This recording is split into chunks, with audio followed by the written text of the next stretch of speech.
Science classes bye Ranjit Kumar में आप सभी का स्वागत है। आप सभी पढ़ रहे हैं biology for class 6 getting to know about plant. ये आपके क्लास 6 का बायोलॉजी चैप्टर है।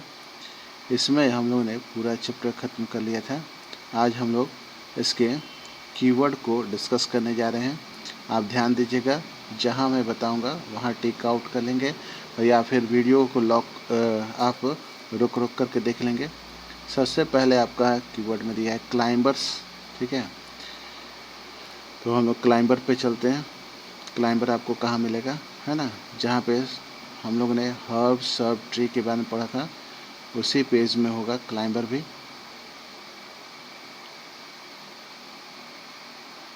इससे नीचे वाले पेज में देखिए, ये आपका क्रीपर क्लाइंबर दोनों दिया हुआ है। साइंस ये आपके 54 में दिया हुआ है। तो हम लोग दोनों को ही टिक लगा लेते हैं, क्योंकि क्रीपर क्लाइंबर दोनों मिलेगा हम लोग को आगे। Plant with weak stem that cannot stand upright and spread on the ground are called creepers। तो ये आपके क्रीपर का हो गया। और while those करके नहीं लिखेंगे, है ना, those करके लिखेंगे, those plant कर देंगे, take नहीं लिखेंगे उसमें, है ना। those plant that take support on the neighboring structure or climb up are called climber। हो गया। जैसे क्रीपर क्लाइंबर दोनों के दोनों आपने कीवर्ड एक साथ कर लिया। चलिए, इसके बाद आपका कंडक्ट है ना। ये ठीक आपके क्रीपर के बाद ही कंडक्ट दिया हुआ है। तो इसकी परिभाषा आप कैसे लिखेंगे? वाटर से लिखेंगे, है ना। Water move up to stream, ठीक है। या इसको छोड़ देंगे, वाटर नहीं लिखेंगे, आप ऐसे लिखेंगे स्ट्रीम कंडक्ट वाटर, ठीक है। आपको यह लिखना होगा stream conduct water up to leave. इसके बाद क्या लिखना है यहाँ पे, वाटर के बाद ख़त्म नहीं कर दीजिएगा, अप टू लीव्स, यानी पत्तों तक पहुँचाने का काम करता है stream conduct water up to leave. इसे कंडक्ट का आपको हो जाएगा कीवर्ड। चलिए, आपने 3 कीवर्ड एक साथ कर लिया। अब आगे बढ़ते हैं हम लोग। आगे आपका क्या है, कंडक्ट के बाद है आपका क्रीपर, वो भी हम लोगों ने कर लिया। अब आता है फिब्रस रूट, ठीक है। चलिए फिब्रस रूट देखते हैं। फिब्रस रूट के साथ हम लोग दूसरा रूट जो है वो भी कर लेंगे, है ना, ताकि आपका आराम से बन जाए, है ना। ये आपका रूट आ गया। फिब्रस रूट हम लोग देखते हैं। फिब्रस रूट और टेप रूट एक साथ हम लोग लिख लेंगे। ये रूट है। रूट के बाद आपके टाइप्स ऑफ रूट इससे नीचे दिए होंगे। चलिए देखिए,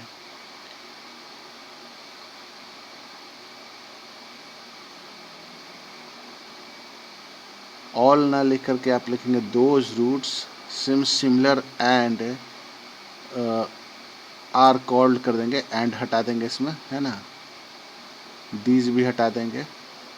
तो आप क्या करेंगे, यहाँ ऑल की जगह लिखेंगे those roots sim similar are called fibrous root. हो गया। इस हिसाब फिब्रस रूट के बारे में लिख लेंगे। इसके बाद आप देख रहे हैं टेप रूट, है ना। The main root is called tape root and the smaller root are called lateral root, है ना। ये आपका टेप रूट और lateral root दोनों का हो जाएगा। तो आप लिखेंगे the main root is called tape root, ठीक है। जब भी हम लोग टेप रूट की बात करते हैं तो जो मेन रूट होता है वो थिकर शेप में होता है। तो the main root is called tap root. और उसी टेप रूट में आपका ये लिटरल वाला रूट का भी परिभाषा हो जाएगा। The smaller root are called आपके लेटरल रूट, ठीक है। ये दोनों की परिभाषा हो गई, कीवर्ड हो गया। अब आगे चलते हैं हम लोग।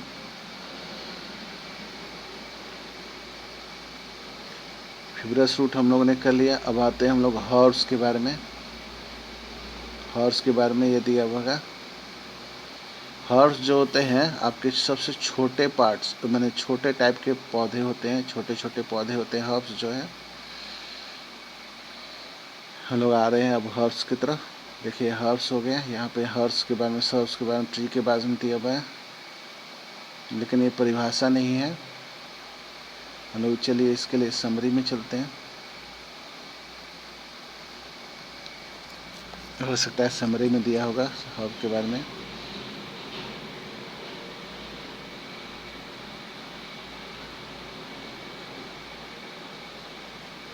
चलिए मैं आपको बता दूं कि आपको हर्ब में क्या लिखना है। दोज प्लांट, ये हर्ब के बारे में आपको लिखना है, हर्ब्स के बारे में। दोज प्लांट्स हैव आपके टिंडर रूट्स, है ना, मैंने सॉरी, दोज प्लांट्स हैव, हाँ, those plants have green green steam, जिसके ग्रीन और आपके सॉफ्ट स्टीम होते हैं, मतलब छोटे छोटे होते हैं, शॉर्ट स्टीम होते हैं, या स्टीम नहीं भी होते हैं। या ऐसे लिख सकते हैं, those smaller plants which have week steam, माने कमज़ोर तने होते हैं, उनको हम लोग कहेंगे हर्ब। ठीक है। अब आता है लेमिना। लेमिना के लिए हम लोग चलते हैं प्लांट की तरफ। आपका जो पत्ते के बाद में हम लोगों ने पढ़ा था, उस पार्ट में चलते हैं। ये आपका लेमिना मेरे ख्याल से यहीं पे होना चाहिए, lamina.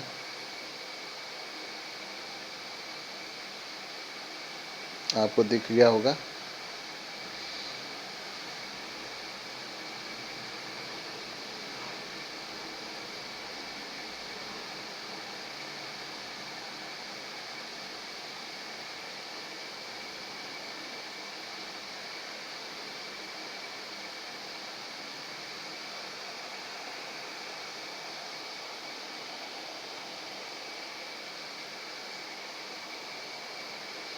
Lamina, lamination, lamina, lamination.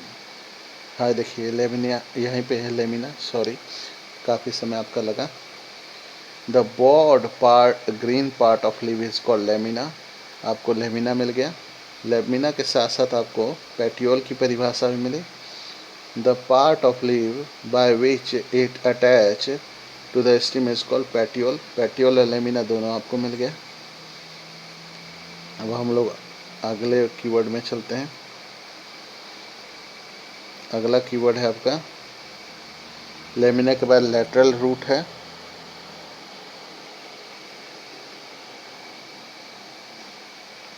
तो लेटरल रूट को आपको रूट में खोजना होगा। उसमें हम लोग लेटरल रूट के बारे में जो है लिख लिया था, मैंने बता दिया था, यहाँ पे मिला था आपको, है ना। चलिए लेटरल रूट हम लोग पार करते हैं। अब हम लोग लेटरल रूट के बाद जो है आपका मीट रीब है।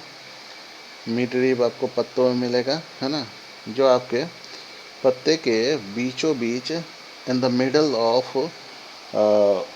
Middle of leaves a thick type of structure is found is called midrib, है ना।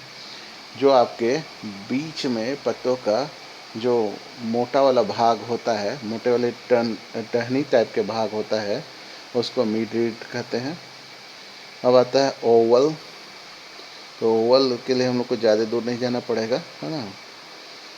ओवल जो है यहीं पे दिया होगा, ओवेरी ओवल। हाँ ये देखिए, ओवल आपको मिल गया।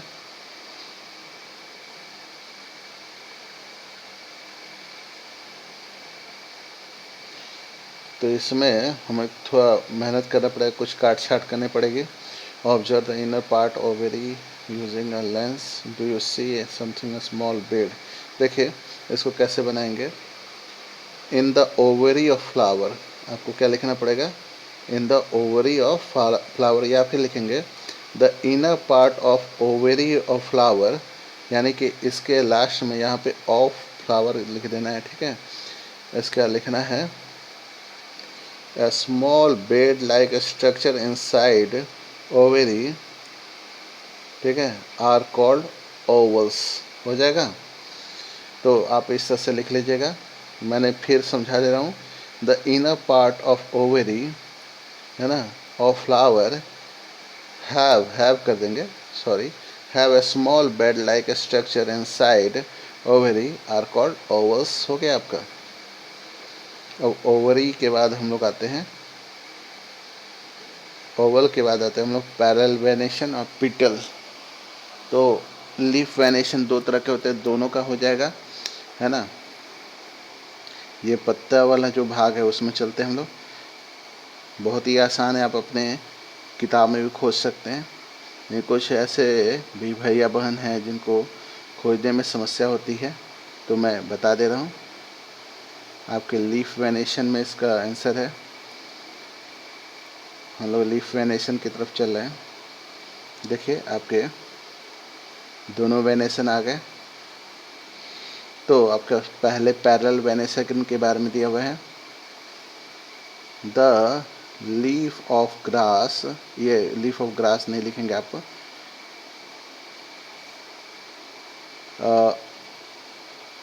आपको यहाँ से शुरू करना है।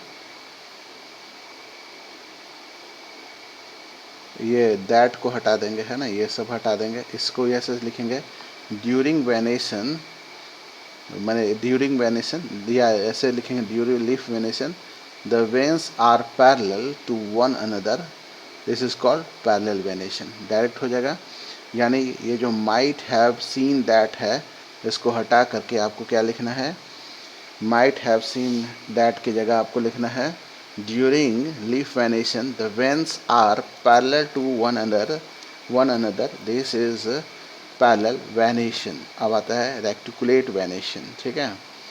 तो रेक्टिकुलेट वेनेशन में आपको लिखना है ड्यूरिंग लीफ वेनेशन, ये हटा करके, है ना, ये हट जाएगा यहाँ तक।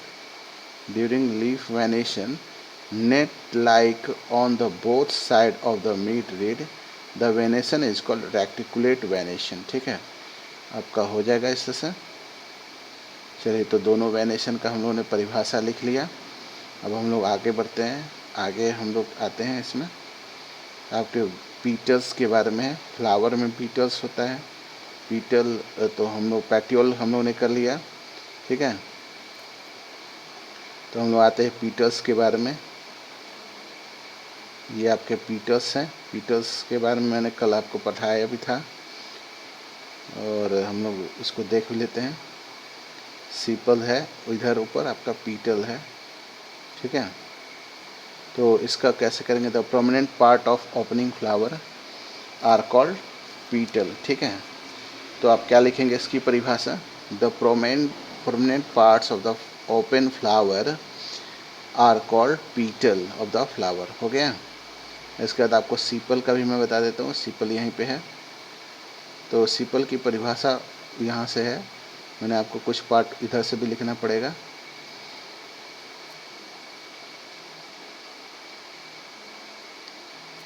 देखेंगे ध्यान से। A small leaf-like structure, क्या लिखना है, A small leaf-like structure in flower, ठीक है। पत्ते की तरह जो संरचना फ्लावर में पाई जाती है, आर कॉल्ड सीपल्स, हो गया। आपने पीटल और सीपल दोनों की ही परिभाषा लिख ली। अब आगे हम लोग देखते हैं क्या दिया है। पीटल्स के बाद पेट्योल हो गया आपका। फोटोसिंथेसिस, तो फोटोसिंथेसिस के बारे में आप लिखेंगे इन plants green leaves can make food by a specific process is called photosynthesis। यानी कि जो लीव्स होते हैं वह भोजन बनाने का काम करते हैं। इस भोजन बनाने की क्रिया को हम लोग फोटोसिंथेसिस कहते हैं। The green leaves can make food through which process is called photosynthesis, हो गया। बहुत छोटा परिभाषा है, इसको आसानी से याद कर लेंगे।